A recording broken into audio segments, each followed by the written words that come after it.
Black Lives Matter. That now iconic phrase is more than 3 years old, having gone from Facebook post to Twitter hashtag to national and international political movement, fueled, of course, by the repeated and tragic killing of unarmed black people in the United States by the police.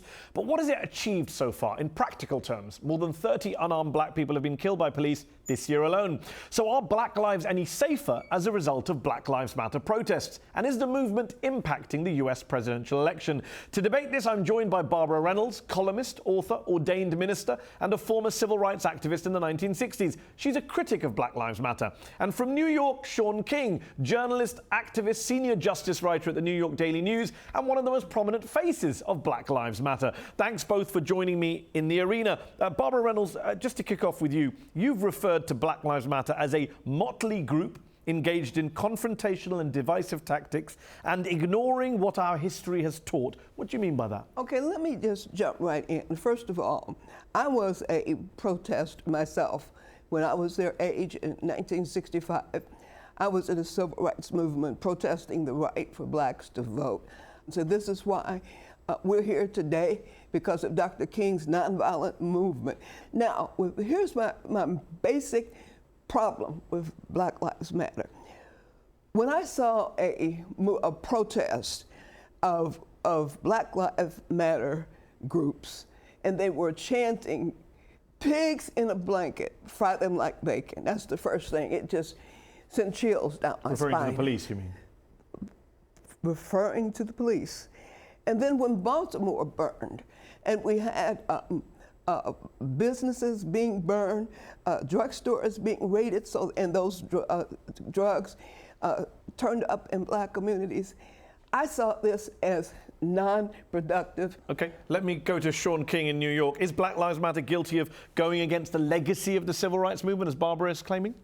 No, I don't think so. And first off, I have a great deal of respect for Barbara, for all my elders. And I think that what Barbara has seen is a very tiny, negative microcosm of something that may have happened over the past few years. She's picked one or two negative moments, which are far and away the exception and not the standard of this movement. There are not only chapters of Black Lives Matter in cities all over the United States and around the world, but there are local grassroots organizations in every major city in this country doing peaceful, wonderful, powerful work, advocacy work, be it with fighting police brutality or local education or racial violence or economic disparities.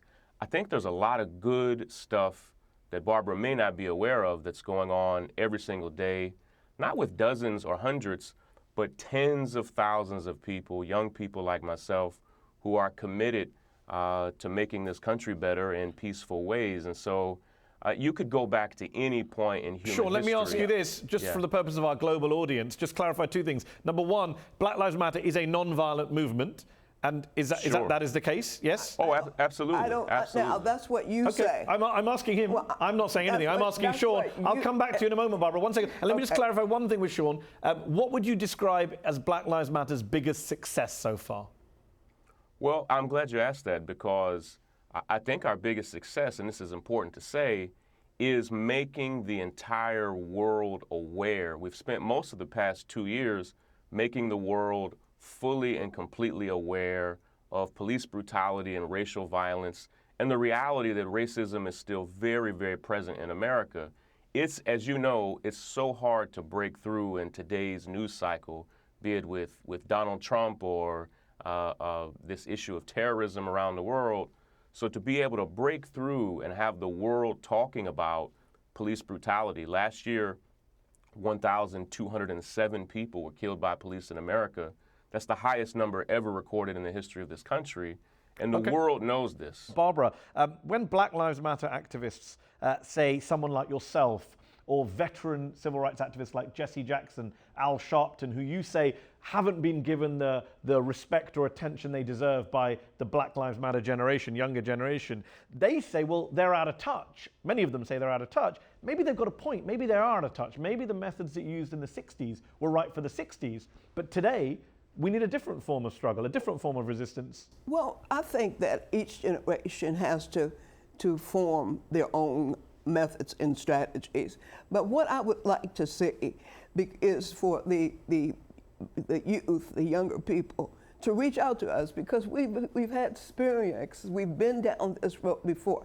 But we do have a disconnect, because what Sean is talking about, some of it, I don't know about it. But Sean, is there a reason people, not just Barbara, but wider media, community leaders, politicians, is there a reason they don't know about some of the stuff you're doing, or there's this disconnect, or there's quote-unquote misinformation? Is that because Black Lives Matter is perhaps too decentralized, too anarchic even? Where are the leaders? There are no obvious leaders as there were for the groups in the 1960s. Is that fair?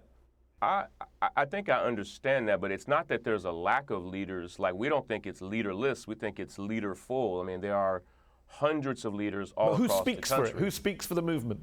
Well, hundreds of us, and I think that's what's powerful. And not even hundreds, but I would say thousands of us all represent our own concerns in our own cities. And I think we learned from previous movements the pain of having just one person.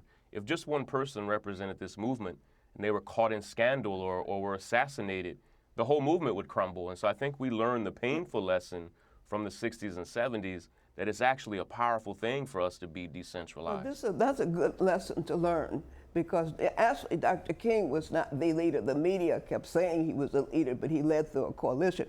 But the point is that I've heard several of the leaders say, this is not your grandmother's movement. There's this, I've heard that. And I hear some of the things would turn me off, because I'm grandmother, but I'm also the mother of the District of Columbia. When you're cursing and using hate language, some of us, we can't connect through that. Sean, do you think Black Lives Matter is too anti-police perceptionally, and that's going to harm you in the long run? No, I don't think so. And that's a challenge, though, that we have to face. We have to be able to identify issues of police brutality without people saying we're anti-police. I'm not anti-police. This movement is not anti-police.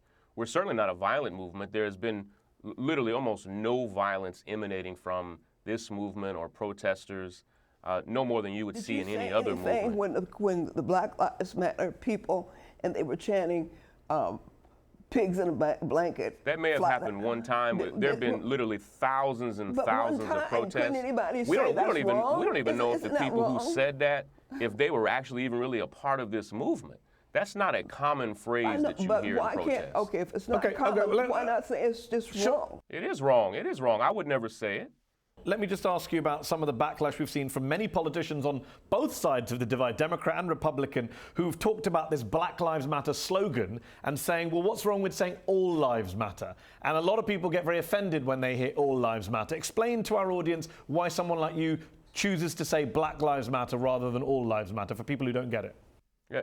In theory, all lives do matter. I think if you pushed any activist and asked them that, they would tell you. But the very present reality in America is that all people are not treated equally under the law. Young African Americans are exponentially more likely to be killed by police than young white Americans. That's just a reality. So when we say Black Lives Matter, we say it because the reality for most of us in America is that America doesn't treat black folk equally, even if it's just equal pay for equal work. If you look at any statistic, it'll show you black women doing, that are qualified for one job paired up against white men doing the exact same job with the exact same qualifications get significantly less pay. And so, of course, the principle of all lives mattering, that's real. I believe that in principle, but the reality is that America doesn't function based on that principle. We'll have to leave it there. Thank you both for joining me here in the arena. That's our show. Up Front will be back next week.